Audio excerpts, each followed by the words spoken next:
imperador Constantino promoveu a paz entre o Império Romano e os cristãos. Cessada a perseguição, teve início uma fase de crescimento do cristianismo. Porém, uma nova e grave ameaça toma corpo e avança rapidamente sobre o mundo cristão: o arianismo.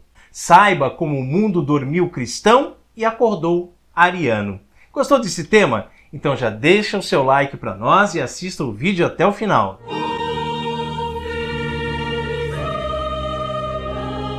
Vinde, ó Deus, em meu auxílio, socorrei-me sem demora. Após estabelecer a paz no lado ocidental do Império, com a vitória sobre Magêncio e seus exércitos, Constantino decide encontrar-se com Licínio, o imperador do Oriente. Numa manobra política, ele oferece a sua irmã Constança como esposa para Licínio. A reunião para celebrar as bodas deu-se em Milão. E durante as tratativas para o casamento, Constantino e Licínio decidiram sobre diversos pontos políticos, inclusive sobre os cristãos.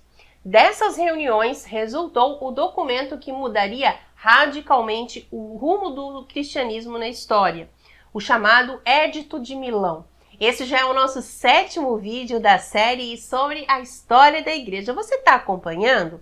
Se você perdeu os vídeos anteriores, basta procurar pela playlist com esse mesmo nome, que nós vamos deixar aqui embaixo na descrição desse vídeo para você botar tudo em dia, ok? A expressão Édito de Milão não deve ser tomada ao pé da letra. Não chegou até nós qualquer texto assinado e promulgado em Milão que fixe as bases da política cristã. O que conhecemos são apenas algumas cartas de Constantino e outras de Licínio. As primeiras mencionadas por Eusébio e as segundas por Lactâncio, que transmitem, acompanhadas de comentários, um certo número de cláusulas. Tem-se perguntado se o Edito de Milão não teria sido um simples protocolo assinado pelos dois Augustos após as suas entrevistas, com o fim de passar a limpo as decisões que tinham tomado em comum.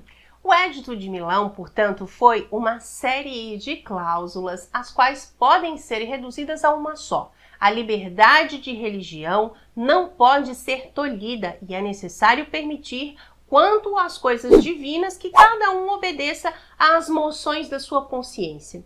A liberdade de culto foi estendida aos cristãos, os quais vinham sendo duramente perseguidos desde Diocleciano.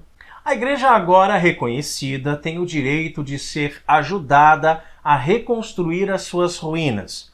O culto, agora lícito, deve ter condições para poder ser praticado. As decisões imperiais distinguem duas espécies de construções cristãs: as igrejas, lugares de assembleias, e as propriedades coletivas, certamente os cemitérios, entre outras. Sem indenização, sem reclamação de preço, sem demora e sem processo, tudo será restituído aos fiéis, e o Estado se encarregará de indenizar terceiros que tenham adquirido de boa fé estes bens. O Édito de Galério, em 311, e a decisão de Magêncio, na mesma ocasião, haviam já estabelecido regras muito aproximadas, mas por razões de oportunismo político ou de interesse pessoal do imperador. Mas importantes eram estas prescrições de 313, porque associavam o princípio das reparações legítimas ao da liberdade espiritual. Era o início de uma nova ordem. Constantino não transformou o cristianismo em religião oficial do Império Romano, que continuou a ser fundamentalmente pagão. Sendo certo, porém, que a partir da chamada Paz Constantiniana, o cristianismo pôde crescer cada vez mais. No entanto, foi nessa época que afloraram também os conflitos teológicos reprimidos durante a grande perseguição. E uma segunda grande crise na igreja surgiu, a crise ariana. Naquela época havia duas grandes cidades no Oriente, Alexandria, no Egito, e Antioquia, na Síria romana, que atualmente pertence à Turquia, nas quais grandes pensadores elaboravam as bases teológicas cristãs. Nas duas cidades havia uma riqueza filosófica e cultural muito grande.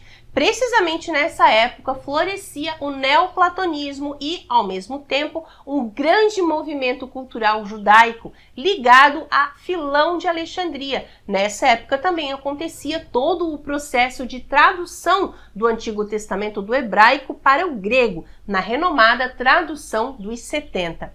E também havia a famosa Biblioteca de Alexandre, que infelizmente foi queimada, por César ao tomar posse da cidade. Em termos geográficos, Alexandria era muito importante, pois era localizada próxima ao delta do rio Nilo, e foi nela que nasceu a heresia ariana. E o idealizador, chamado Ário, tinha em si uma mistura que não se desata de qualidades e defeitos, fundidos no cadinho desse orgulho que encontramos sempre nos grandes hereges, não é mesmo?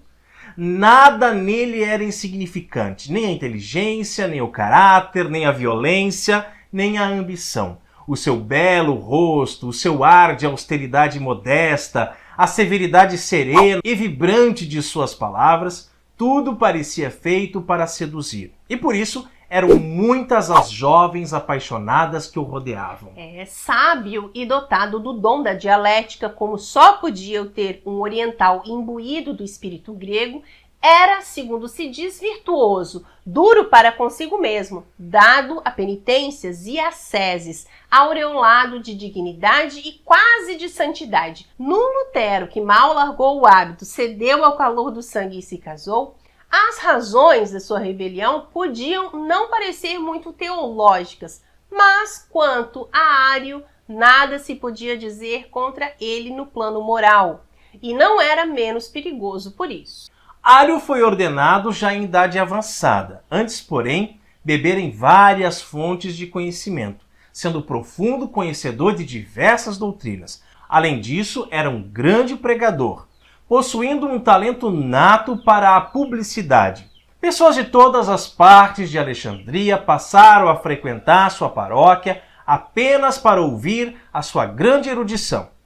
Tanto que chamou a atenção do bispo Alexandre, o qual optou pela via pacífica e convocou Ário e seus seguidores para exporem suas ideias perante um sínodo. Como todas as heresias, partia de uma ideia justa, a da grandeza sublime e inefável de Deus. Único, não gerado, Deus é aquele que é, como já dizia o Antigo Testamento, o ser absoluto, o poder e a eternidade absolutos. Até aqui estava tudo certo, mas Ário acrescentava, Deus é incomunicável, porque se pudesse comunicar, teríamos que considerá-lo um ser composto, suscetível de divisões e mudanças, dedução que só a imprecisão dos termos tornava aceitável. Ora, continuava Ário, se ele fosse composto, mutável e divisível, seria mais ou menos corporal, mas isso não pode ser, de onde se conclui que é sem dúvida incomunicável, e que fora dele tudo é criatura, incluído Cristo, o Verbo de Deus. Aqui está o ponto exato em que se situa o erro. Jesus, o Cristo, Filho, não é Deus como Pai. Não é seu igual, nem é da mesma natureza que ele. Entre Deus e Cristo abre-se um abismo. O abismo que separa o finito do infinito. A intenção de Ário era salvaguardar o monoteísmo. Por isso, dizia que se existe um só Deus, não é possível haver a Trindade, pois isso equivaleria a 3 deuses. Para ele, Deus verdadeiro é o Pai, dele veio o Filho e somente aí o Espírito Santo. Trata-se da posição conhecida em teologia como subordinacionismo. Somente o Pai é Deus, o Filho é divino, mas não é Deus, e o Espírito Santo está numa categoria ainda mais inferior. Essa visão já existia anteriormente na Igreja, porém, os teólogos ainda não haviam encontrado uma linguagem que a traduzisse com clareza. Mas Ário conseguiu. E embora tivesse contra si o seu bispo, possuía contatos com bispos de outras dioceses que concordavam com sua visão sobre a Trindade. Dentre eles estava o bispo de Nicomédia, chamado Eusébio. Assim, ao ser convocado pelo bispo Alexandre, sentiu-se amparado por sua rede de amigos e de maneira muito tranquila expôs ao sínodo o seu pensamento, em pequenas frases fáceis de se entender. E esse vídeo, para não ficar muito grande, nós vamos parar por aqui. Mas não se preocupe que na semana que vem a gente continua e termina essa história, tá bem? Glória ao Pai, ao Filho e ao Espírito Santo, assim como era no princípio, agora e sempre, por todos os séculos dos séculos. Amém. E você, está disposto a estudar a história da igreja conosco? Disposto a esquecer tudo que aprendeu com aquele seu professorzinho comunista, militante, e lá os livros do MEC? Coloque aqui nos comentários, ok? E se você ainda não curtiu esse vídeo, deixe o seu like pra nós, tá certo? E também compartilhe esse vídeo com seus amigos nas suas redes sociais, manda lá nos grupos de WhatsApp, da família, do trabalho, da igreja, enfim. Isso nos ajuda muito a evangelizar. E se você ainda não é inscrito em nosso canal, se inscreva agora para continuar recebendo os nossos vídeos. Não esqueça de clicar também no sininho na opção Todas as Atualizações, pois assim você não nos perde de vista. E siga-nos também no Instagram. Nossas postagens lá estão bem bacanas. Os links para o Instagram e todas as outras redes sociais estão aqui na descrição desse vídeo. Salve Maria!